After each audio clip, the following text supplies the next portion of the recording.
Palestinian Christians in the West Bank are preparing to celebrate Christmas, and while their tourism economy has mostly recovered from the COVID-19 pandemic, the Christians say they worry about ongoing emigration from the West Bank, fearing that their Christian communities and traditions could eventually disappear. VOA's Linda Gradstein reports from Beit Sahur in the West Bank. According to Christian tradition, it was at a shepherd's field in what is now the Palestinian village of Beit Sahur that angels announced the birth of Jesus. These days, the village celebrates Christmas with a nativity scene and a huge tree illuminated by flashing neon lights. Thousands of local youth march in a raucous parade playing Christmas carols and Palestinian songs. Today, Beit Sahur and the neighboring village of Beit Jala are the only Palestinian towns with a Christian majority and Muslim minority. Over the years, thousands of Christians from this small town have emigrated. We are facing big immigration from here to Europe, to United States, especially to United States. We have big immigration from Beit Sahur, Beit Lahem, Beit Jala, and this is not good for us. We are encourage people to stay here. To keep in their land, in their homes, but they need safety. They need security for their children, for their future.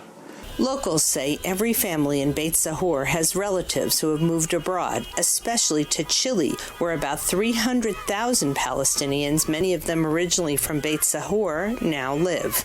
I view the future of the Christians here as gloomy or unpromising, because the ongoing immigration is a big problem to us, to our youth. They are, if you take my family as a typical family, I descend from the biggest Christian family in the whole Holy Land, Qumsiyya family.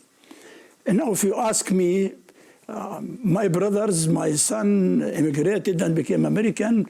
Christians today are just 1% of the Palestinian population in the West Bank.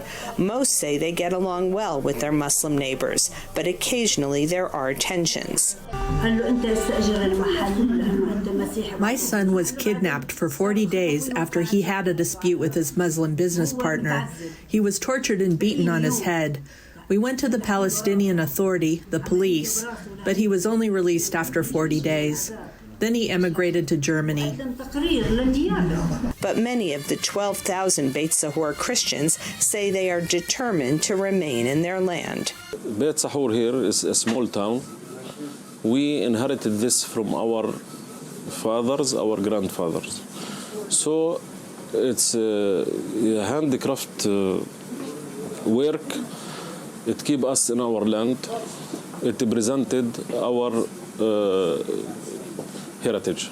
Christians here say they were the original residents of the West Bank, and they are determined to remain in their land. Linda Gradstein for VOA News, Beit Sahur in the West Bank.